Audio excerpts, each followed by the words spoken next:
Hello everyone, this is Cthulhu Luigi, and after foolishly attempting a standard playthrough of this, I have determined it warrants its own part. Tubular, the unarguably hardest level in all of video games.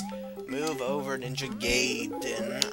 This is the hardest thing that has ever happened to anyone ever in the history of the world, particularly video games, but I'm pretty sure nothing outside of video games can be more difficult than it, because it's a really, really hard level, man.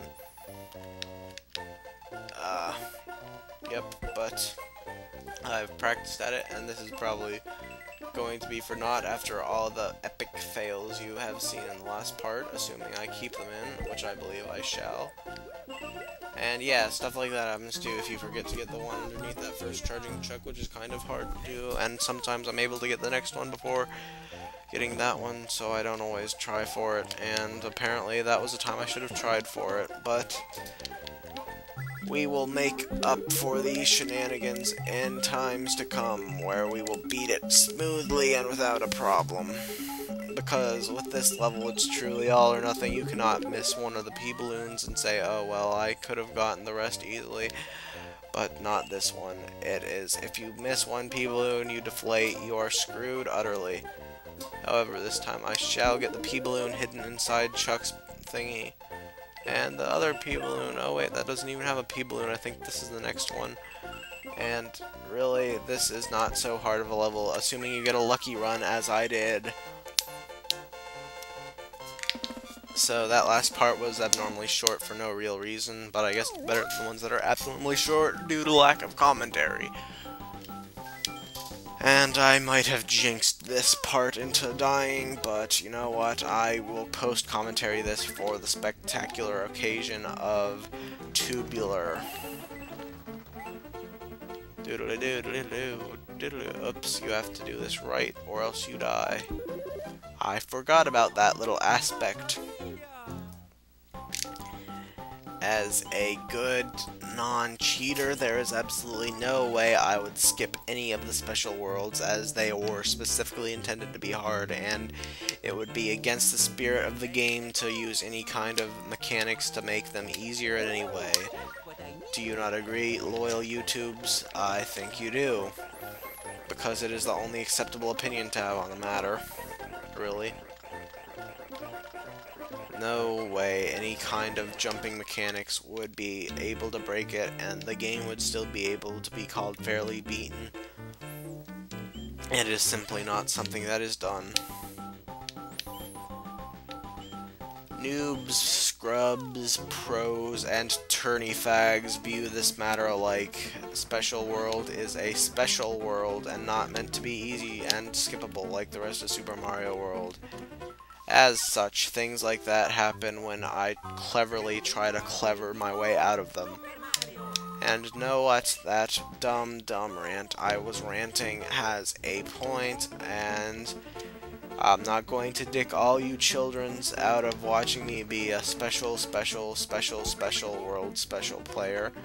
And I will head through the special world with no specialties, if you will.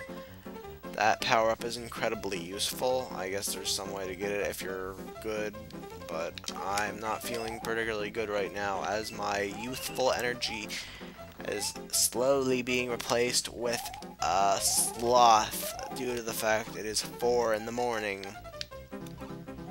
I assume you can survive that, as it had a Yoshi coin, and I assume correctly. Oh dear, if you had a Yoshi.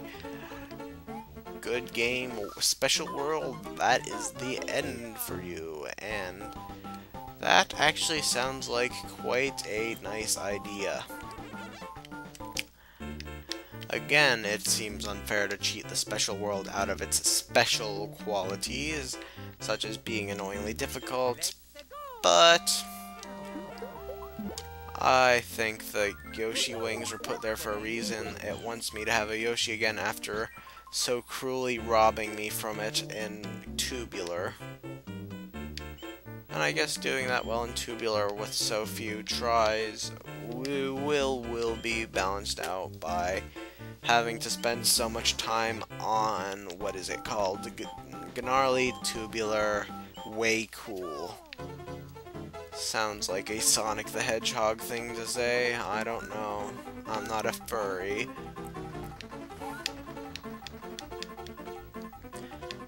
I want to spin jump off Yoshi, but I sort of doubt that he would survive the ordeal. So we get a pretty good height advantage by going straight up. Except for where things like this happen. Where are we going? I honestly don't remember. I just hit the buttons at random and nothing bad happens to me. But bad things are happening, as you can plainly see. This is as much a surprise to me as it is to you, viewers. I have absolutely no idea where it is dropping me off. Oh, apparently it's saying be a little more decisive than that, and killing me for pressing no on buttons. Pressing nothing but off buttons results in death as well. So I would not advise such, but I think an on button around here leads to, I guess I'm technically turning them off and turning them on when I'm hitting an off button, but yeah, and you can revive yourself here, I suppose. Not sure what happens. Oh, it just kills you, so yeah, don't go on that. I'm not going to go farm another Yoshi, so let's just skip around. And I think we will ride it to the penultimate switch before turning it, and that seemed to do the trick the one time I managed to get it without a Yoshi, of course. I'm not really sure which one it is off the top of my head, but whatever. I have no idea how that worked. Okay, I don't want to go up that high, thank you very much. And I believe this is it. There was a Yoshi coin here, so it's certainly survivable. Let's go back up. I don't trust those coins. And Geronimo, we have survived. Geronimo may not have been the most apt term for such a deal, but whatever. Let's skip through the rest of this blasted level. This is undoubtedly the hardest Yoshi's Wings stage, except for the part where it doesn't appear to have any enemies in it, but you could understand that as it is the special world. Are there any bonus Yoshi coins? I guess there were, but I fell out of it too soon. Oh well. That was not a terrible thing. Let's just skip through this as much as we can. I'll take that, thank you. I'm not sure what that is. I remember there being a fire flower on the ground in this level, a rather unique deal. But I do not care for such shenanigans. I actually think the best thing to be is Blue Yoshi with a yellow shell. Not a rainbow shell, but a yellow shell. Because it not only can be spat out and reused, it grants you flight and the unique to yellow ability of ground stomping. It is not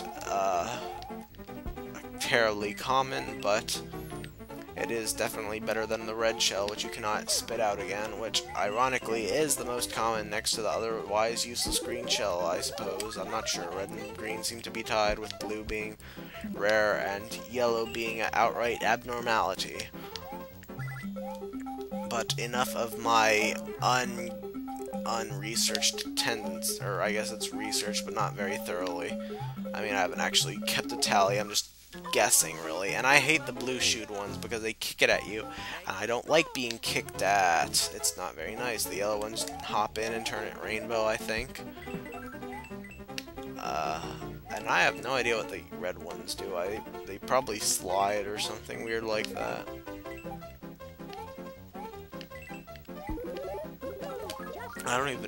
I honestly don't know. I'm not even going to say I don't even know, because I did not imply at any point that I did know, so there is no reason for the distinction. I am oddly energetic for 4 in the morning. Probably because I sort of woke up late today. Whoops, I would like that, but it doesn't appear to be happening, and there's a power-up here. I think the other one's just a star. A star would be incredibly useful right now, but If it's not happening, I won't force it. And risk damage to myself in the process. Speaking of damage, oh man, I love icy block platforming and Koopa hopping. Screw you up the wiener, game. We will return in part whatever, to conquer the rest of Special World, I suppose, hey? But I am growing fatigued, and I shall return to you in the eventuals. Okay, thank you for watching, and I will smell thou later.